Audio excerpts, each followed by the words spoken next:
Catherine Tripon, bonjour. Bonjour. Vous êtes porte-parole de l'Autre Cercle, une association qui lutte contre les discriminations LGBT, alors lesbiennes, gays, bi, trans, dans le monde professionnel. Il s'agit donc de permettre à toute personne d'assumer son orientation sexuelle au travail et ailleurs. Quelle est la réalité en la matière ? Elle est beaucoup plus nuancée. On a tendance à penser qu'aujourd'hui tout le monde est visible, or ce n'est pas la réalité. À l'Autre Cercle, en 2005, 2006 et 2011, on a fait des sondages, des enquêtes. Après, le HALD et ensuite Défenseurs des droits, ils ont repris aussi d'autres enquêtes, et qui démontraient que finalement les 2 tiers des gays et lesbiennes n'étaient pas visibles sur le lieu de travail. Et pas visibles par crainte de représailles. Moi je dis toujours à tort ou à raison. Mais s'il n'y a pas un signe qui montre qu'effectivement ils peuvent être eux-mêmes, répondre aux questions qu'on leur pose, je ne recommanderais à personne de se rendre visible s'il y a effectivement trop d'insécurité autour de lui. Pour les trans, c'est un peu différent. De fait, la situation transidentitaire de changement effectivement de genre fait que la personne de fait est visible. Absolument. Alors, les établissements de santé sont de nature bienveillante, on va dire. Sont-ils des secteurs professionnels finalement plus discriminants que d'autres par rapport à ces questions ou finalement, est-ce que ça se passe à peu près de la même façon partout ? Alors on va supposer qu'ils sont moins discriminants puisque finalement à l'hôpital, dans les lieux de santé, vous avez tout type de public qui viennent. Alors que dans votre environnement de travail personnel, vous êtes finalement contraint à une certaine catégorie de personnes. Pour autant, et l'association Rainbow Hôpital, qui est l'association des gays, lesbiennes, bi et trans de l'hôpital de la PHP, pourrait finalement donner un certain nombre de témoignages.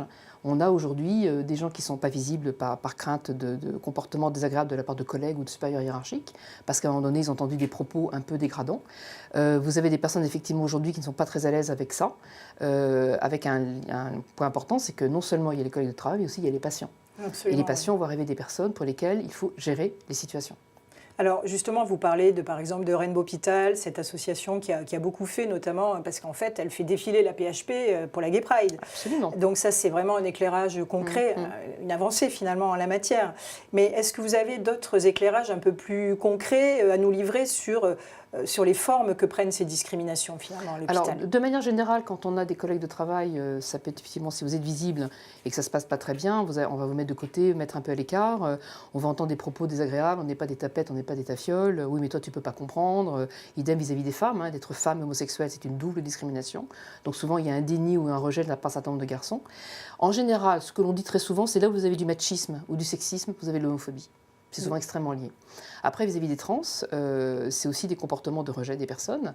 Mais la réalité, voilà, quand vous avez quelqu'un trans qui vient à l'hôpital pour se faire soigner, on voit qu'il ou elle ne correspond pas au chiffre de sa sécurité sociale. C'est une femme en apparence, elle a le chiffre 1. C'est un homme en apparence, il a le chiffre 2. Parce qu'il ou elle n'a pas été opéré. Vous pouvez avoir des comportements de maltraitance. Ah, c'est subtil, hein, souvent. C'est très subtil. Pour autant, de ne pas forcément bien soigner la douleur. De laisser un peu la personne en attente quand elle sonne pour qu'on vienne la voir. C'est aussi effectivement des gays et lesbiennes qui sont opérés et puis il y a un conjoint qui vient. Moi j'ai été opérée à l'hôpital Saint-Antoine il n'y a pas très longtemps, j'étais merveilleusement bien traitée et mon épouse est venue me voir sans aucun problème et c'était un non-sujet. Ce n'est pas le cas partout. Et ça c'est une réalité. Donc aujourd'hui vous avez la vie privée qui rentre dans la vie professionnelle puisque la famille vient. Donc vous avez ces questions-là, et puis vous avez aussi la question certainement de patients qui sont peut-être pas à l'aise d'être soignés par quelqu'un qui serait ouvertement homosexuel. Et quand on dit ouvertement homosexuel, c'est non pas parce qu'il a les stigmates qu'on aime bien donner sous forme de stéréotypes, c'est tout simplement parce que la personne va discuter, et souvent on parle beaucoup avec l'infirmier, oui, c'est quand les même soignants, la proximité, on parle un peu de sa vie, votre famille, etc. Et vous, vous savez, moi, est-ce qu'aujourd'hui un infirmier, une infirmière, un interne ou un externe pourrait dire, voilà, moi je vis avec mon mari, et c'est un homme qui parlerait, ou avec mon épouse, et c'est une femme qui parlerait. Donc des choses de la vraie vie en fait finalement, qui rend humain cette lieu qui n'est pas l'hôpital n'est pas un lieu naturellement humain puisque généralement on y va pour des mauvaises raisons et qu'on n'a jamais envie d'y venir. Donc le rôle extrêmement important aujourd'hui que le personnel soignant, c'est de rassurer la personne et de la mettre dans des situations, comme vous l'avez dit très justement, de bienveillance. Et ça, la majorité c'est le cas, j'en ai aucun doute, mais c'est pas la majorité. En tout cas, il y a une minorité qui se comporte mal, il y a des éléments qui nous sont remontés, de maltraitance aussi de personnes âgées dans des établissements effectivement de santé gérés par le public ou géré par le privé. Et là, vous avez un vrai enjeu, effectivement, de respect de l'individu et dans son intégrité. Et justement, alors, dans les équipes soignantes, ces situations peuvent impacter très négativement la dynamique d'un service, tant du point de vue soignant que du point de vue patient. Mais comment en parler sans tabou ? Est-ce que l'ouverture d'esprit se décrète en formant les gens ? Ça saurait. La diversité, ce n'est pas quelque chose qu'on impose, ça ne se décrète pas, ça se construit durablement. Donc pour parler de diversité, pour parler de respect de l'autre dans sa différence, il faut faire un travail de pédagogie. C'est-à-dire qu'il faut en parler. Déjà, je vous dis, les 2 tiers des personnes ne sont pas visibles. Si vous me croisez dans la rue, vous n'allez pas forcément savoir que je suis une lesbienne et que je vis avec une femme, et que j'ai épousé une femme. Donc en même temps, on n'a pas besoin de le savoir dans l'absolu. Sauf que dans un corpus de gens qui travaillent, en plus les métiers qui sont des métiers rarement des 35 heures, des métiers effectivement de forte pression, il faut gérer des cas parfois de maladies lourdes, on a besoin de cohésion d'équipe. Et la cohésion d'équipe, ça passe par le respect de l'autre. Et si vous ne pouvez pas être vous-même, parce que vous avez des soucis de santé avec votre compagnon, votre compagne, parce que l'enfant que vous élevez, dont vous n'êtes pas le parent biologique, ça s'est mal passé à l'école, ou il a un problème de santé, etc. Donc vous pouvez parler de votre vie privée avec vos collègues de travail. Si vous ne pouvez pas être à l'aise et raconter votre vie, c'est un pan de vous qui est extrêmement difficile, et c'est souvent un élément important. La cohésion d'équipe, c'est ce qui permet de tenir dans les moments difficiles. Donc il faut en parler. Pour en parler, il faut que ça vienne d'en haut. Il faut que ça vienne de la direction.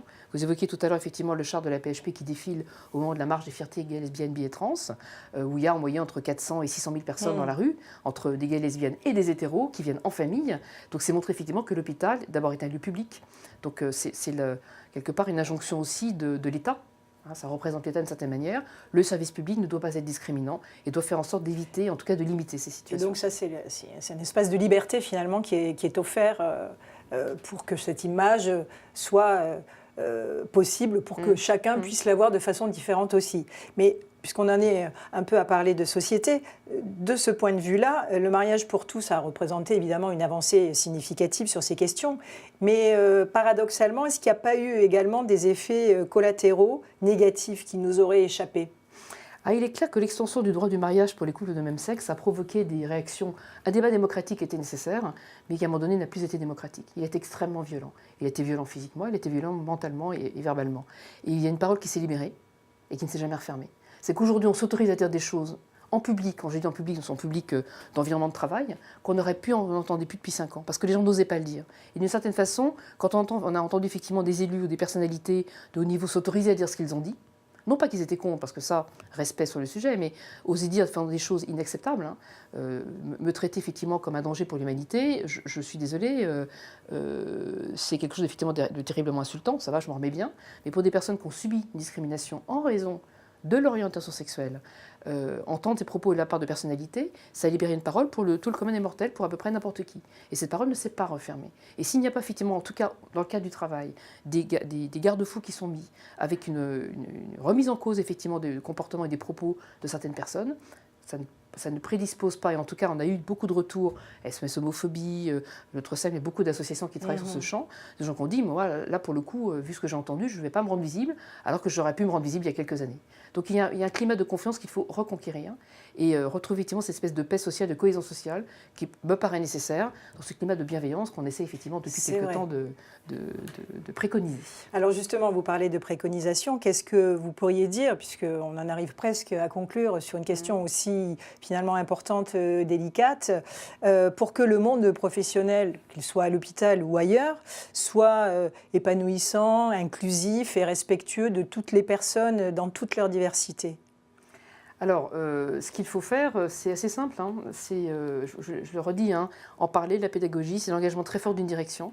C'est le rôle des partenaires sociaux. Les délégués du personnel, les représentants du personnel, le CHSCT, toutes ces instances de gouvernance sont extrêmement importantes, elles doivent dire les choses. Il faut qu'il puisse y avoir une formation du personnel, ce qu'on appelle la gestion du personnel de proximité. On n'appelle pas ça des managers dans le milieu médical, mais en tout cas les chefs de service, les responsables de service, d'équipe, équipe de jour, équipe de nuit, sensibiliser très fortement. Et puis, la réalité, c'est que les patients arrivent avec leur pathologie et avec leur vie privée. Absolument. Et ils vont se réveiller le matin avec leur moitié qui est à côté d'elle, et parfois la famille. Il y a des cas effectivement de maladies longue durée, de maladies évolutives, pour lesquelles on a besoin effectivement de l'avis du conjoint, de la conjointe. Vous avez effectivement des personnes, des hommes et des femmes qui sont trans, en situation transidentitaire, ou opérées ou pas opérées, visibles ou pas visibles, qui ont besoin effectivement d'être respectées. Donc tout ça, c'est de dire simplement, l'hôpital est un lieu, effectivement, on doit respecter les personnes pour ce qu'elles sont, et non pas pour ce qu'elles représentent. Absolument. Et ça, c'est l'enjeu de la diversité, c'est accepter l'autre. C'est le pari de l'intelligence, Moi, en tout cas, nous, on fait le pari d'intelligence. Je pense qu'on a tous nos délits de sale gueule, du fait de notre histoire, de nos propres convictions. Pour autant, on a le droit de changer. On a le droit de regarder l'autre, même si on n'est pas à l'aise avec ça, de se dire c'est un être humain. Et concernant effectivement les collègues de travail, s'ils sont là, c'est qu'ils ont été recrutés pour leurs compétences. Donc faire la part des choses sur ce qu'ils sont par rapport à ce que ça peut gêner soi-même. Et en tout cas, cette logique de respect, d'intégrité de la personne, parce qu'on est dans un pays démocratique, dans un pays libre, quoi qu'on en dise. Et c'est le minimum effectivement d'un État démocratique qui se respecte. Alors Catherine Tripon, merci de ces éclairages.